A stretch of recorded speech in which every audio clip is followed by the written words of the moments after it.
سلام عرض میکنم خدمتتون. امیدوارم که هر جایی که هستید حالتون خوب باشه و بتونم از این طریق وظیفه خودم رو که آموزش موسیقی هست در هر شرایطی به نحو احسن انجام بدم. درس پیوند شعر موسیقی رو یک جلسه تونستم خدمتتون باشم قبل از تعطیلی دانشگاه‌ها و امروز سعی میکنم که ادامه مباحث رو براتون پی بگیرم. همونطور که عرض کردم 3 کتاب اصلی داریم ما که این کتاب ساختار ملودی، مبانی آفرینش ملودی در آهنگسازی و یک کتاب کمک آموزشی ساختار ریتم موسیقی ایرانی هم هست که تحت عنوان ریتمیک استراکچر این ایرانیان میوزیک به اون میپردازیم.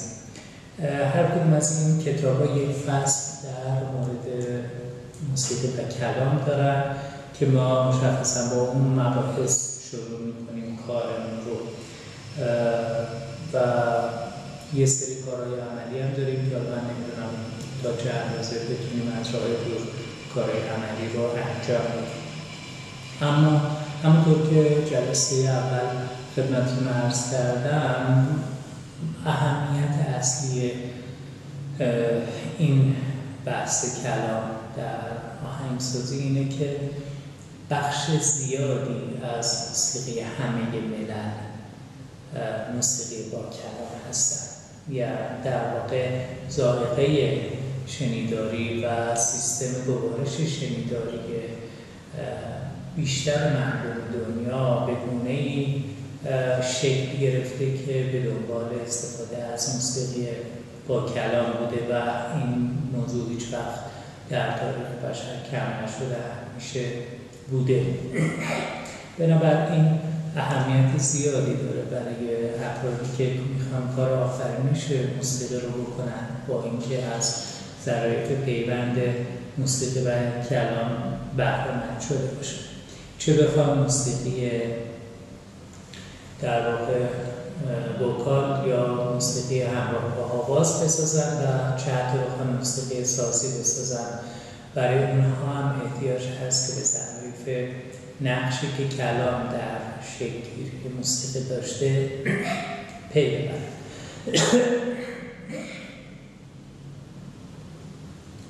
من کارم رو امروز با یک مقدمه از تقسیم بندی کورتزاکس براتون شروع میکنم که کورتزاکس یک موسیقی شناسه که بیشتر آثارش در دهه 60 میلادی منتشر شده، اما بعضی از تئوری‌های ایشون هنوز پایداره، مخصوصا تئوری که در مورد آفرینش موسیقی داره. کورتزاکس در یک تقسیم بندی کلی آفرینش موسیقی رو به 3 شکل طبقه بندی میکنه. میگه هر آنچه که آهنگسازان میسازن از 3 تا سرمنشأ اصلی میاد. سرمنشأ اول همین کلام هست که اصطلاحاً بهش میگه لوگوجنیک میوزیک، یعنی موسیقی هایی که ژن اصلیشون یا سازنده ازشون از کلام میاد. نوع دیگر یا طبقه دیگر در طبقه بندی کورتزاکس موسیقی هست که اون اصطلاحاً بهش میگه پاتوژنیک، یعنی موسیقی هایی که حس انگیخته هستن. و نوع سوم که کورتزاکس بهش میگه ملوژنیک، در واقع موسیقی که من این رو در عنوان لحن انگیخته نامگذاری کردم. لحن نه به معنی اون چیزی که مصطلح است راجع به گویش، لحن در واقع در رساله های موسیقی ما در مقابل ملودی قرار میگیره. توی این تقسیم بندی به طور کلی کورتزاکس میگه یا سرمنشأ موسیقی، تم‌ها، ملودی‌ها از کلام میاد، چه آهنگساز بدونه که مستقیما خودش برداشت کرده کلام این تم رو، چه حتی اینکه ندونه، یعنی نادانسته، ناآگاهانه یک کلامی یا یک بیانی که ذهنش رفته و اون شده سرمنشأ تمش بدونه که خودش خبر داشته باشه. و ممکن هم هست که خودش مشخصاً از یک لحن یک کلام استفاده کرده باشه، مثل اون حکایت‌های معروفی که شما از حسن کسایی میشنوید راجع به شیوه‌ای که به وسیله در واقع اون چهارگاه رو ساخته، اون صبحگاهی رو ساخته که نقل می‌کنه که یه سری توی بازار راه میرفت و چون همه بهش سلام میکردن همش سلام علیکم سلام علیکم سلام علیکم سعی کرد به همه سلام کنه و بعد این رو در واقع بنمایی آفرینش اون تم صبحگاهی خودش قرار داده. یا حکایت‌های دیگه‌ای که در مورد شکلی ملودی ها تحت تاثیر کلام میگه. نوع دیگه‌ای که بورزاکس تحت عنوان پاتوژنیک اونها رو نامگذاری میکنه و من بهشون در واقع معادل سازی کردم تحت عنوان حس انگیخته. این معادل سازی هم توسط فرهنگ اسلام زبان پذیرفته شده. این معادلایی که من خدمتتون عرض میکنم اونجا عرضه شده و شورای فرهنگ اسلام پذیرفته در مقابل این سه تا ترکیب. حس انگیخته ها وقتی هم که یک قوه درونی که آهنگساز داره اون سرمنشأ ساخت میشه که این قوه درونی اصطلاحاً بهش میوز گفته میشه. میوزیک هم از همین اومده. معتقدن که این قوه درونی در نهاد آدم‌ها هست و در شرایط عادی در خواب زمستانیه، یعنی هایبرنیت، و اگر که ما تلاش کنیم میتونیم اون قوه رو بیدار کنیم و اون وقتی بیدار شد شروع میکنه به خلاقیت. توی این کتاب مبانی آفرینش ملودی یه سری راهکارهایی رو برای بیدار کردن قوه میوز گفتم. من در فصلی که در واقع منبع آفرینش ملودی رو مورد مطالعه قرار میدم و میگم که چجوری فصل 7 این کتاب هست که میگه که چجوری میتونید بیدارش کنید. اینجا تحت عنوان بهره موسیقی از اون یاد میکنم صفحه 278 این کتابه که اون چیزایی که توصیه شده برای بیدار کردنش رو من فهرست‌ها براتون میخونم. میگه که بهره موسیقی نیازمند فراهم آوری فضای لازم برای کار است، برای موسیقی انسان نیازمند تغذیه است. برای هر کدوم از اینا یه توصیفاتی آوردن که چجوری اینا استفاده میشه. یا نیاز به سکوت داره، احتیاج به این داره مسیجی که به شما نشون میده شما دنبال کنید، دنبالش برید که ببینید کجا میبردتون. این که رویاهاتون رو احتیاج دارید ثبت کنید تا اینکه به شور و شوق بیاد میوز برای خلاقیت و خیلی از چیزهای دیگه‌ای که اینجا آورد. اون شیوه سومی که بورزاکس تحت عنوان ملوژنیک میاره و من گذاشتم لحن انگیخته، شیوه‌ای هست که توسط خردورزی انسان نواها و تنها ساخته میشن و این خرد اینه که ممکن شما یه عامل بیرونی رو مثل این چیزی که اینجا آوردن توی این کتاب، مثل خزیدن ماهی چکر یا قربش شیر یا حتی توپوگرافی طبیعت مثل کوهستان که چجوری میتونه این انحنای کوهستان تبدیل بشه به انحنای ملودی که شما و با خردورزی بسته گسترش پیدا کنه. این هم شیوه سومه که در واقع بهش میگن ملوژنیک. هیچ اولویتی بین اینها وجود نداره. یعنی اگر که شما بر اساس خردورزی میتونید کار آفرینش بکنید همون مسیر رو ادامه بدید. اگر بر اساس کلام بهتر میتونید کار کنید، حتی موسیقی‌های بی کلامتون رو تحت تاثیر کلام بسازید، همین کار رو بکنید. هیچ وقت زیر بار این نرید که با طبیعتتون مبارزه بکنید. اگر که با حستون بهتر میتونید بنویسید، آثارتون رو بیشتر با حستون بنویسید. نمونه هایی رو تو همین کتاب هم آوردن از آهنگسازهای موفق که استراتژی خلقشون کاملا با هم فرق. یعنی مثلا توی این کار من موزارت رو مقایسه میکنم با بتهوون. موزارت به شدت تحت عنوان میوز درونیش آهنگسازی میکنه، بعد از نوشتن خیلی جر و تهدید نمیکنه و همونجوری نگهش میداره. بتهوون به شدت بر اساس خردش میسازه، خیلی جر و تهدید میکنه، ادیت میکنه، کارش پر از قلم خوردگی و تصحیحه، ولی هر دوشون آهنگسازی خیلی خیلی بزرگه و هیچ اولویتی هم یکی بر دیگری نداره، هر دوشون شنونده‌های خودشون داره. بنابراین هیچ وقت به خودتون فشار نیارید اگه من اینجوری باشم بهتره، اگه اونجوری باشم بهتره. هر جور که هستید با همسرشت کارتون ادامه بدید. این در مورد تقسیم بندی کورتاکس در حوزه میروژنیک و پاتوژنیک. اما راجع به قدمت و تاریخچه رابطه بین موسیقی و کلام، یکی از دانشمندان ایرانی که خیلی قدیم شروع کرده به بحث کردن در این زمینه فارابیه.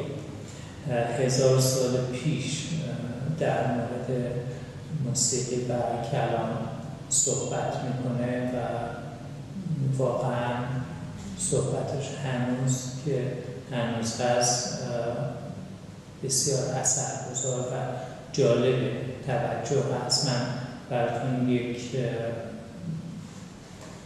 بحث کوچیکی رو از نقل قول مستقیمی رو از فارابی میخونم.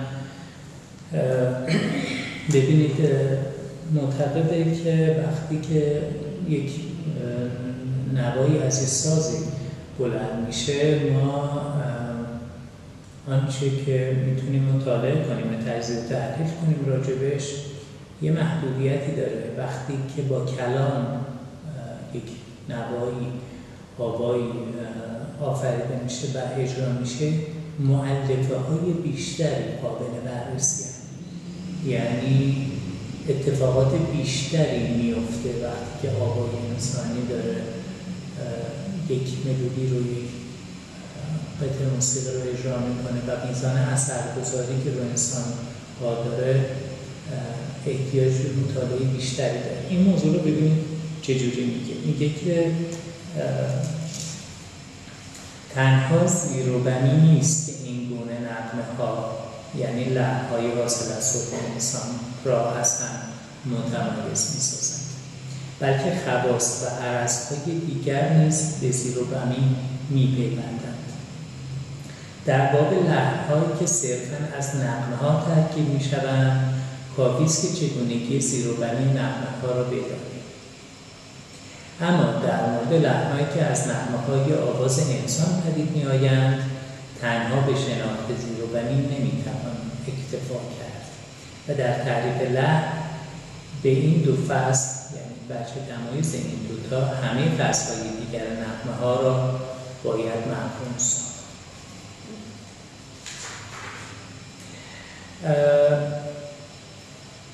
یه موضوع دیگه‌ای که باز فارابی برای تاکید به اینکه اتفاقات خیلی بیشتری میفته وقتی که آوا ایجاد میشه نسبت به نوای ساز، اینه که میگه وقتی که میخوایم تعریف کنیم، وقتی میخوایم تجزیه تحلیل کنیم اتفاق افتاده، یعنی رخداد موسیقایی رو، دو تا موضوع رو باید طبقه‌بندی کنیم: مؤلفه‌های کمی و مؤلفه‌های کیفی. مؤلفه‌های کمی مثل پیچ پراکسیمیتی یا نسبت فواصل، دیوریشن و کشش ها، اینا مؤلفه‌های قابل متر کردن و مؤلفه‌های کمی.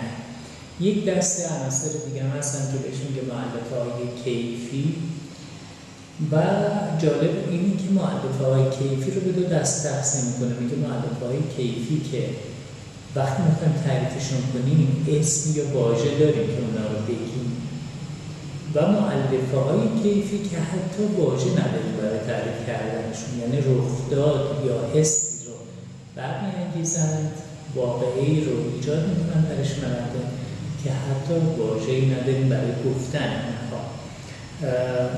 من براتون باز یکی که دیگه از این بحث رو میخونم از نقل از فارابی. میگه بیشتر این اخبار را نامی نیست و نامهای برخی از آنها عبارت است از تری و خشکی و قلب و زن که به هم نزدیکند. زن هنگامی حاصل می شود که هوا به تمامی از بینی عبور کند و این زمانی است که لب‌ها را فرو بندیم و هوا را از بینی بیرون رانیم. قلب آن است که نفس انسان تقسیم گردد، بخشی از هوا از راه بینی و بخشی از راه دهان بیرون برود. نغمه‌ها گاه کشیده‌اند، گاه کوتاه و گاه نکشیده و نه کوتاه، همچنین گاه مستدیر یعنی پیچانند و گاه مستقیم. اطلاق این دو نام بر نغمه بر اساس تخیل انسان است، چه در حقیقت نغمه نه مستدیر است نه مستقیم. همچنین برخی از نغمه‌ها لرزانند و برخی ثابتند، برخی رها و آزادند و برخی کند و تند. کند و تند آن است که به سخن خواب‌آلوده مانند در قیاس با سخن بیدار. و همونطور که می‌بینید این توصیفاتیه که واژه‌هایی که به چنگش میاد و منتقل خیلی از حس‌های دیگری رو هم برمی‌انگیزه که به چنگ ما نمیاد. این مبحثی که براتون الان دارم کردم مربوط میشه به کتاب ساختار ملودی در موسیقی ایرانی صفحه 133 و صفحه 134.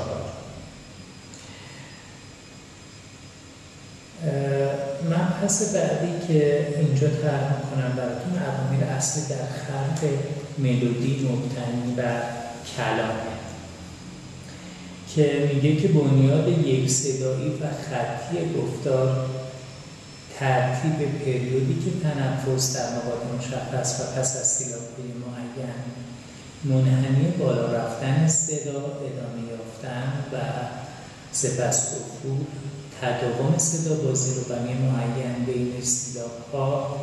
بین سیلاب‌های در حال ادا و دیگر ویژگی‌های از این دست به زمینه مشترک بین کلام و ملودی رو تشکیل میدن. این نسبت‌ها رو توضیحات بیشتری توی این کتاب مبانی آفرینش ملودی دادم راجع به نسبت ویژگی‌های ملودی‌های تقاضوی و آوازی نسبت به ملودی‌هایی که در واقع سازی. توی این کتاب دوم یعنی مبانی آفرینش ملودی، این جدولی که در واقع صفحه 181 آوردن میتونید این عملکرد رو ببینید که البته بعداً بیشتر توی این زمینه صحبت خواهم کرد.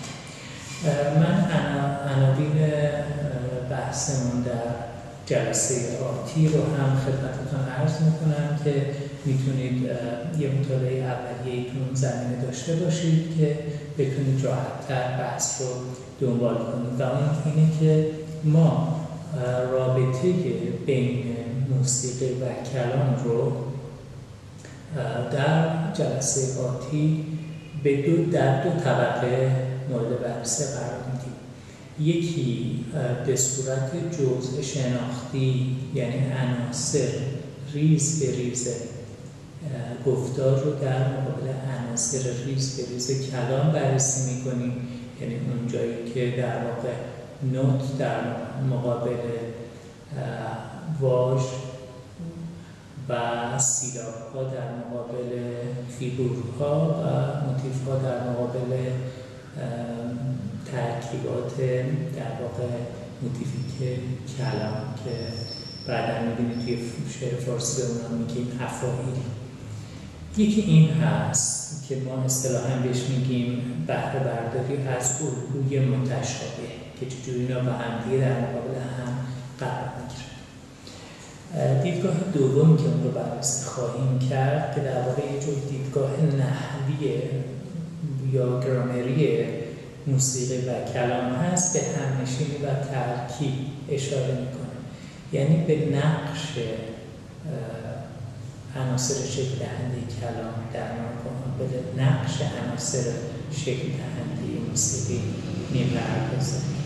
یعنی مثلا در کلام یک اسمی فاعله، یک واژه‌ای متممه، یک واژه‌ای قید زمانه، یک واژه‌ای قید مکانه. که اینکه چند تا سیلابه اهمیت نداره. اگر که شما بگید شب، یه سیلابه اهمیتی نداره، ولی بگید نیم روز، شده 2 تا سیلاب، یک واژه با یک پیش‌فرض. اوناش دیگه توی بحث دوم که نقش هست نمیاد، فقط میگه قید زمان یا شبه یا نیم روزه یا سحرگاه پیش از سپید دم. همه اینی که گفتم بود قید زمان. ارزشش با اون شب در یه جمله دیگه برابر، یه کار نداره که چند تاست، باید چند تا کلمه ساخته شده. این 2 تا دیدگاه رو جلسه آتی بررسی خواهیم کرد که میتونید از منابعی که بهتون معرفی شد یکی مروری بکنید و آمادگی رو داشته باشید برای اینکه این موارد رو جلسه خدمتتون بگم. برای همتون آرزوی تندرستی دارم. تا بعد.